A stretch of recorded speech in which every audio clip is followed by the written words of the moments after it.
అందరికీ నమస్కారం. పసిడి పలుకుకి స్వాగతం. 1925 డిసెంబర్ 26న భారతదేశంలో ఒక సంస్థ ఏర్పాటు చేయబడింది. దాని పేరు communist party of India, CPI. 1964లో ఇది నిట్ట నిలువుగా రెండుగా చీలింది. అందులోంచి వచ్చినటువంటి వేరొక సంస్థ CPIM, communist party of India Marxist. 80-70 దశకాలలో సిపిఐ అన్నా, అంతకు మించి సిపిఎం అన్నా కూడా యువకులందరిలో అదొక రకమైనటువంటి ఉత్తేజం ఉండేది. ఈ కమ్యూనిస్టు పార్టీల మీద వారు తీసుకొచ్చినటువంటి వేరే దేశాల నుంచి తెచ్చినటువంటి అప్పు తెచ్చుకున్నటువంటి భావజాలం మీద చాలామంది ప్రభావితులయ్యారు. అంతేకాదు, రకరకాల రాష్ట్రాలలో ఈ కమ్యూనిస్టులు సిపిఐఎం, సిపిఐ, అలాగే అదే రకమైనటువంటి భావజాలం కలిగినటువంటి చిన్న చితకా పార్టీలు కలిసి లెఫ్ట్ ఫ్రంట్ అని కానీ, లెఫ్ట్ డెమోక్రటిక్ ఫ్రంట్ అని కానీ, ఈ రకమైన పేర్లతో కనీసం 3 రాష్ట్రాలలో అప్రతిహతంగా రాజ్యాధికారాన్ని కొనసాగించాయి. పశ్చిమ బెంగాల్ 34 సంవత్సరాల పాటు ఒక ప్రజాస్వామిక పద్ధతిలో ఒక రాష్ట్రంలో ఒకటే పార్టీ ఏ మాత్రము అధికారాన్ని కోల్పోకుండా 34 సంవత్సరాలు పశ్చిమ బెంగాల్లో లెఫ్ట్ ఫ్రంట్ అధికారాన్ని చెలాయించింది. అలాగే త్రిపురలో మొత్తం 29 సంవత్సరాలు, కానీ మధ్యలో కొద్దిగా విరామం వచ్చింది. కానీ 19 సంవత్సరాలు ఒకే ముఖ్యమంత్రి మాణిక్ సర్కార్ త్రిపురలో ప్రభుత్వాన్ని నడిపారు. అంతేకాదు, గాడ్స్ ఓన్ కంట్రీ అని పిలువబడుతున్నటువంటి దక్షిణాదిన ఉన్నటువంటి కేరళ, ఇక్కడ కూడా కమ్యూనిస్టులు చాలా కాలం పరిపాలనలో ఉన్నారు. ప్రస్తుతం ఉన్నటువంటి కేరళలో ఉన్నటువంటి లెఫ్ట్ ఫ్రంట్ యొక్క ఎల్డిఎఫ్, లెఫ్ట్ డెమోక్రటిక్ ఫ్రంట్, దాని యొక్క పాలన దాదాపు 8 సంవత్సరాల క్రితం, అంటే 2016లో మొదలైంది. సాధారణంగా కేరళలో ప్రతి 5 సంవత్సరాలకి ఒకవైపు ఎల్డిఎఫ్, దాని తర్వాత అధికారం యూడిఎఫ్, అంటే కాంగ్రెస్ ఆధ్వర్యంలో ముస్లిం లీగు, చిన్నా చితక కాంగ్రెస్ పార్టీలని కలుపుకుని తయారైనటువంటి యూడిఎఫ్, ఈ రెండిటి మధ్యలో అధికారం బదలాయింపు జరుగుతూ ఉంటుంది. గత 30 ఏళ్లుగా అదే పద్ధతి కొనసాగుతున్నప్పటికీ ప్రస్తుతం ఎల్డిఎఫ్ 5 సంవత్సరాలు పూర్తి చేసిన తర్వాత మళ్ళీ 2021లో అధికారాన్ని హస్తగతం చేసుకుంది. యూడిఎఫ్కి అధికారాన్ని ఇవ్వలేదు. ఆ రకంగా కేరళలో తన పట్టుని బిగించింది అని అనిపించింది. కానీ ఈ కమ్యూనిస్టు పార్టీల యొక్క దేశం మొత్తం మీద ఉన్నటువంటి వారి యొక్క ప్రాతినిధ్యము, లోక్సభలో, రాజ్యసభలో, రకరకాల రాష్ట్రాలలో వారికి ఉన్నటువంటి ఎమ్మెల్యేలు, వీరి సంఖ్యని గనక ఒకసారి మనం గమనించినట్లయితే ఎంతో ప్రాభవం ఉన్నటువంటి కమ్యూనిస్టు పార్టీలు కృంగిపోయి, కృషించిపోయి ఈ రోజున చాలా దారుణమైనటువంటి పరిస్థితిలో ఉన్నాయి అని ఆ పార్టీల కేంద్ర కమిటీలే నిజాన్ని ఒప్పుకుంటున్నాయి. Communist party of India, CPI, ఇక్కడ ఒక విషయం మనం గుర్తుపెట్టుకోవాలి. దీని యొక్క ఆవిర్భావ దినం డిసెంబర్ 26, 1925 అని సిపిఐ వారు నమ్ముతారు. కానీ సిపిఐ నుంచి బయటికి వచ్చేసినటువంటి సిపిఐఎం వారు మాత్రం సిపిఐ ప్రారంభించినది 1920లో అని నమ్ముతారు. అదేమిటో, ఒక సంస్థకి ఏ రోజున ప్రారంభం జరిగింది అనేదే సరిగ్గా తీర్మానించుకోలేకపోయినటువంటి పార్టీలు కమ్యూనిస్టు పార్టీలు. సిపిఐ ఈ రోజున లోక్సభలో దీనికి ఉన్నటువంటి ప్రాతినిధ్యం ఇద్దరు ఎంపీలు, రాజ్యసభలో 3 ఎంపీలు, దేశం మొత్తం మీద 4000 పైచిలకు ఎమ్మెల్యేలు రకరకాల రాష్ట్రాలలో ఉంటే సిపిఐకి మిగిలినటువంటి ఎమ్మెల్యేలు 22 మంది మాత్రమే. ఇదే రకంగా సిపిఐఎం ఇది 1964లో సిపిఐతో విభేదించి బయటికి వచ్చినటువంటి పార్టీ. దాని యొక్క ప్రాతినిధ్యం ఈ రోజున లోక్సభలో 4 సభ్యులు, రాజ్యసభలో 5 సభ్యులు, దేశం మొత్తం మీద ఉన్నటువంటి ఎమ్మెల్యేల సంఖ్య 78. సిపిఐ ఇప్పటికే జాతీయ పార్టీ గుర్తింపుని పోగొట్టుకున్నటువంటి పార్టీ. అయితే సిపిఎంకి ప్రస్తుతానికి జాతీయ పార్టీ గుర్తింపు ఉంది. కానీ పరిస్థితుల్ని చూస్తే ఆ గుర్తింపు సిపిఎంకి కూడా పోతుంది అని అనిపిస్తోంది. పశ్చిమ బెంగాల్లో లెఫ్ట్ ఫ్రంట్ అధికారాన్ని కోల్పోయిన తర్వాత మమతా బెనర్జీ యొక్క టీఎంసీ అధికారంలోకి వచ్చింది. ఎంత ప్రయత్నం చేసినా, కాంగ్రెస్తో కలిసిన ఏ రకమైనటువంటి ప్రయత్నం చేసినప్పటికీ పశ్చిమ బెంగాల్లో కోల్పోయిన ప్రాభవాన్ని కమ్యూనిస్టులు దక్కించుకోలేకపోతున్నారు. త్రిపురలో కమ్యూనిస్టులు అధికారాన్ని పోగొట్టుకున్నది భారతీయ జనతా పార్టీకి. ఒకసారి అనుకుంటే అదేదో పొరపాటున అని అనుకోవచ్చు. కానీ త్రిపురలో భారతీయ జనతా పార్టీ రెండవసారి కూడా అత్యధిక మెజారిటీతో ఎక్కువ స్థానాలను గెలుచుకుని అధికారాన్ని చేపట్టింది. పశ్చిమ బెంగాల్ పోయింది, త్రిపుర చేతిలోంచి చేజారిపోయింది. కేరళలో ఈ రోజున లెఫ్ట్ ఫ్రంట్ అధికారంలో ఉంది. కానీ 2026లో కేరళలో అసెంబ్లీ ఎన్నికలు జరుగుతాయి. అప్పుడు పరిస్థితి ఏమవుతుంది? కేరళలో మళ్ళీ ముచ్చటగా 3వసారి ఎల్డిఎఫ్ ప్రభుత్వాన్ని ఏర్పాటు చేయగలుగుతుందా? ఈ విషయాన్ని కొద్దిగా మనం విశ్లేషణ చేద్దాము అని అనుకుంటే, 2 సార్లు అధికారంలోకి వచ్చినటువంటి ఎల్డిఎఫ్కి 2019లో లోక్సభలో దక్కినటువంటి పార్లమెంటు స్థానాలు, లోక్సభ స్థానాలు ఒకటి. కేరళ మొత్తంలో 20 స్థానాలు ఉంటే 19 స్థానాలు ఎల్డిఎఫ్కి వ్యతిరేకంగా ఉన్నటువంటి యూడిఎఫ్ సంపాదించుకుంది. కాంగ్రెస్, ముస్లిం లీగు, మిగిలిన చిన్న చితకా పార్టీలతో యూడిఎఫ్ 2019లో 20 స్థానాలకి గాను 19 స్థానాలని గెలిచింది. అదే మరి 2024లో ఎల్డిఎఫ్కి మళ్ళీ 20 స్థానాలకు గాను 1 స్థానమే దొరికింది. యూడిఎఫ్కి 18 స్థానాలు మిగిలాయి. ఈ మిగిలిన 20వ స్థానాన్ని భారతీయ జనతా పార్టీ దక్కించుకుంది.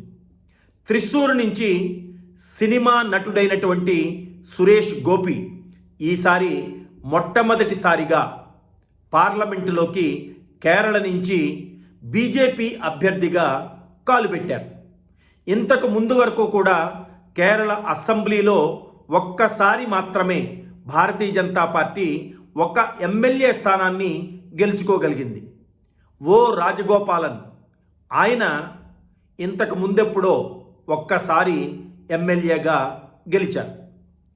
కేరళలో డెమోగ్రఫీ పరంగా చూసినప్పుడు భారతీయ జనతా పార్టీకి అస్సలు ఏమాత్రమూ అవకాశం లేదు, రాజకీయ భవిష్యత్తు భారతీయ జనతా పార్టీకి లేదు అని రాజకీయ విశ్లేషకులు, పండితులు అందరూ చెప్తున్న సందర్భంలో 2024లో మొట్టమొదటిసారిగా పార్లమెంటులో భారతీయ జనతా పార్టీ అభ్యర్థి ప్రవేశించడం అందరికీ ఒక్కసారి ఆలోచనలో పడేశాయి.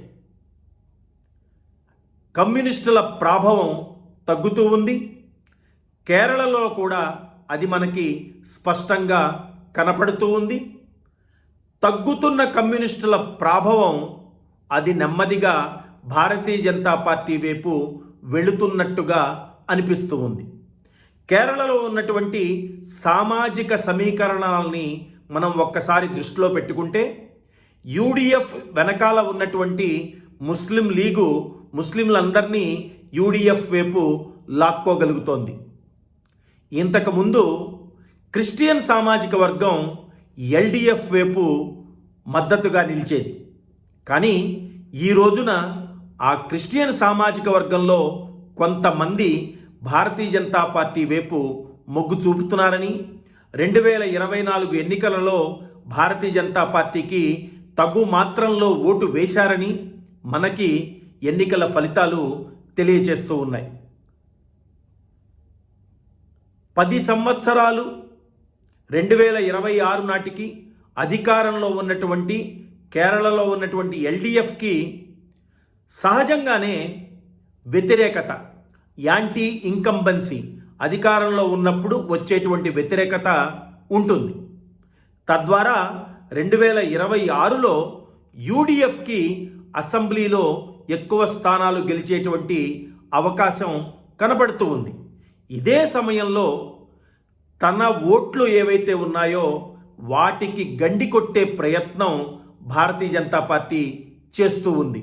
ఈ విషయాన్ని కమ్యూనిస్టు పార్టీ తనే సొంతంగా తన నివేదికలో ఒప్పుకుంది అని వార్తలు వినిపిస్తూ ఉన్నాయి.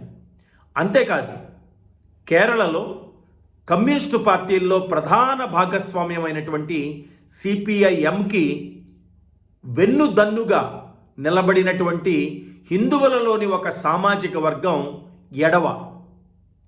వీరు జనాభా పరంగా చాలా ఎక్కువ మంది ఉన్నారు. అంతేకాకుండా సిపిఐఎంలో చాలా క్రియాశీలక పదవులలో ఈ సామాజిక వర్గానికి చెందిన వారు ఉన్నారు. సిపిఐఎంకి మొదటి నుంచి కూడా వీరు చక్కగా మద్దతు పలుకుతూ ఉన్నారు. కానీ ఈ రోజున వారిలో చాలామంది భారతీయ జనతా పార్టీ వెనకాల నడుస్తున్నారు, బీజేపీకి మద్దతు ఇస్తున్నారు అని కమ్యూనిస్టులే వాపోతూ ఉన్నారు.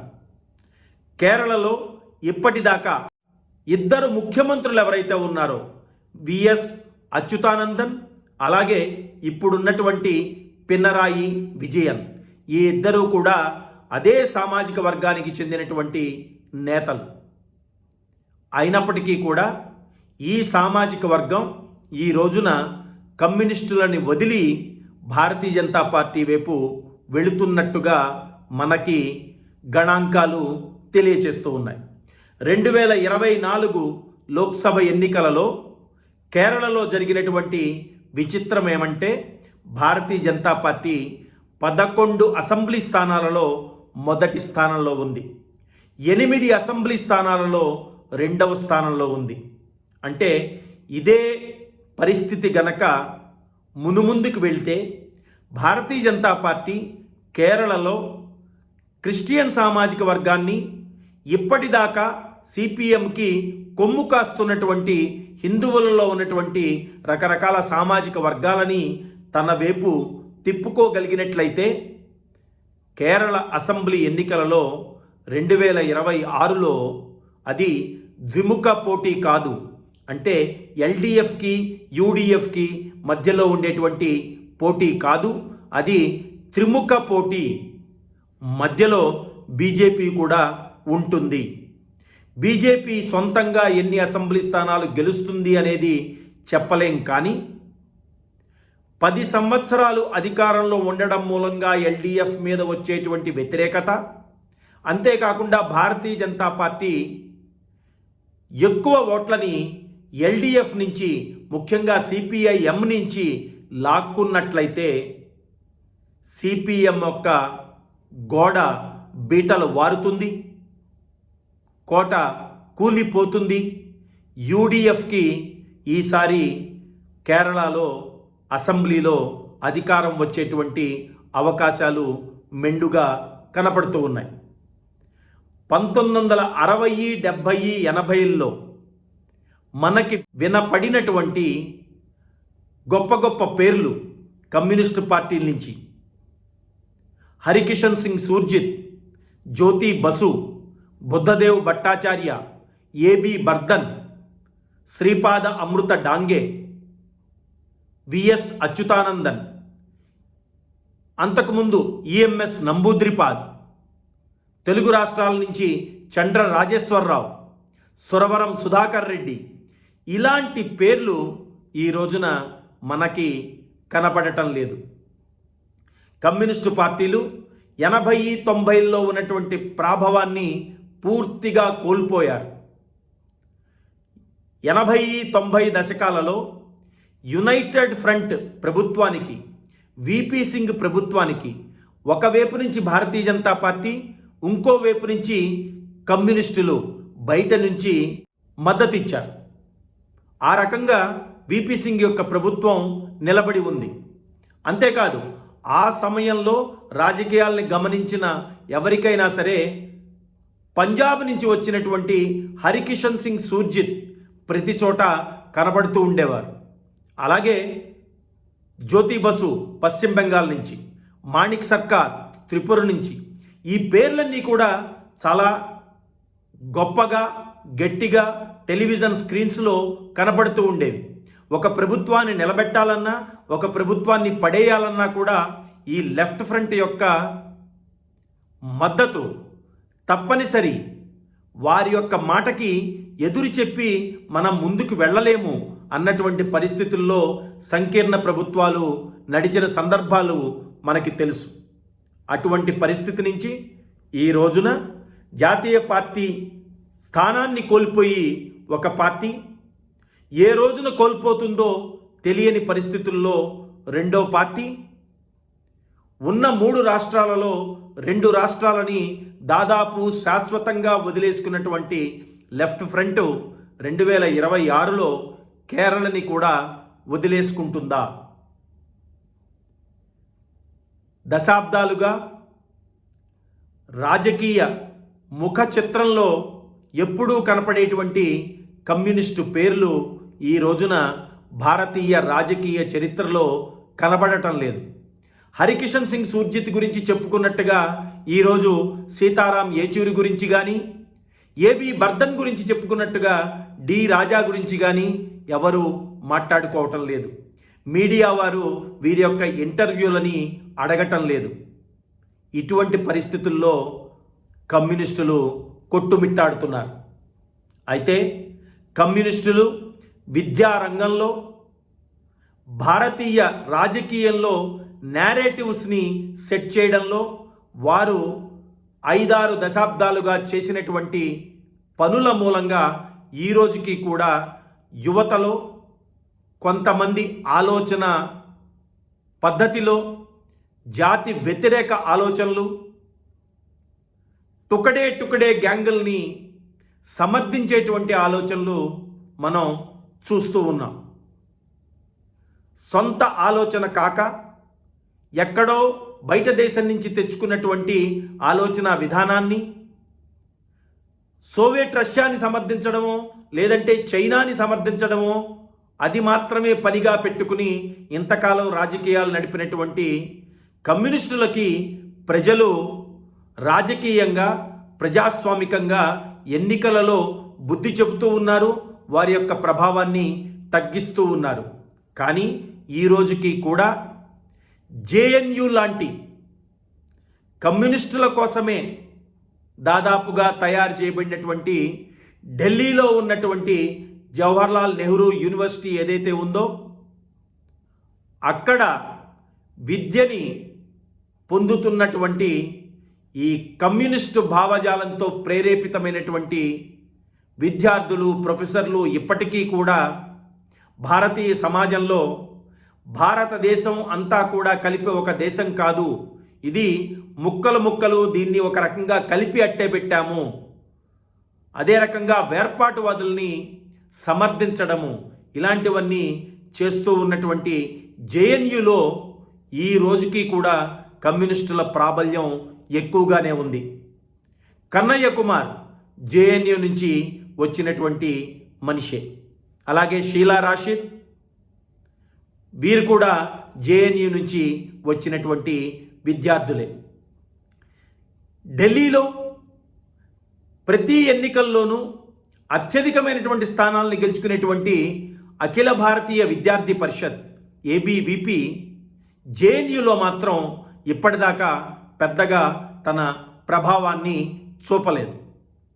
ఈ రకంగా కమ్యూనిస్టులు గత 5-6 దశాబ్దాలుగా విద్యారంగంలో చరిత్రని వక్రీకరించి రాయడంలో, అంతేకాకుండా తప్పుడు నేరేటివ్స్ని ప్రజల ముందు అట్టే పెట్టడంలో, వర్గ వైషమ్యాలని రెచ్చగొట్టడంలో సఫలీకృతమైనట్టుగా ఎన్నికలలో మాత్రం సఫలీకృతం అవటం లేదు. ఒక పక్కన ఎక్కడైతే కమ్యూనిస్టులు కృంగిపోతున్నారో, వారి ప్రభావం తగ్గుతూ వస్తోందో, అవే రాష్ట్రాలలో జాతీయవాదులైనటువంటి భారతీయ జనతా పార్టీ ముందుకి దూసుకు వస్తూ ఉంది. పశ్చిమ బెంగాల్లో ఈ రోజున టీఎంసీకి ఎదురొడ్డి నిలబడుతున్నటువంటి పార్టీ భారతీయ జనతా పార్టీ. త్రిపురలో కమ్యూనిస్టుల నుంచి అధికారాన్ని హస్తగతం చేసుకున్నటువంటి పార్టీ భారతీయ జనతా పార్టీ. కేరళలో కూడా 2026 ఎన్నికలలో కమ్యూనిస్టు పార్టీలు ఓడిపోతే దానికి ప్రధానమైనటువంటి కారణం అక్కడ ఎదుగుతున్న పెరుగుతున్న భారతీయ జనతా పార్టీ యొక్క ప్రభావం అని మనం అర్థం చేసుకోవాలి. ఏదేమైనప్పటికీ ఎవరు గుర్తించినా గుర్తించకపోయినా కేరళలో ప్రజలు భారతీయ జనతా పార్టీ వైపు మొగ్గు చూపుతున్నారు అని కమ్యూనిస్టు పార్టీలే వారి యొక్క నివేదికల్లో పేర్కొనడం నిజంగా మనకి ఆశ్చర్యాన్ని కలిగిస్తుంది. ఆ రకంగా కమ్యూనిస్టుల కోటలు బీటలు వారుతున్నాయి. భారతీయ జనతా పార్టీ ఆయా రాష్ట్రాలలో బలాన్ని పెంచుకుంటూ ఉంది. ఈ వీడియో మీకు నచ్చినట్లయితే లైక్ చేయండి, మీ బంధుమిత్రులకి షేర్ చేయండి, మీ యొక్క అభిప్రాయాల్ని కామెంట్ల రూపంలో మాకు తెలియచేయండి. ఇప్పటిదాకా పసిడి పలుకు ఛానల్ని సబ్స్క్రైబ్ చేసుకోకపోయి ఉంటే తప్పకుండా సబ్స్క్రైబ్ చేసుకుని బెల్ ఐకాన్ని నొక్కండి. తద్వారా మీకు నోటిఫికేషన్లు వెంటనే అందుతాయి.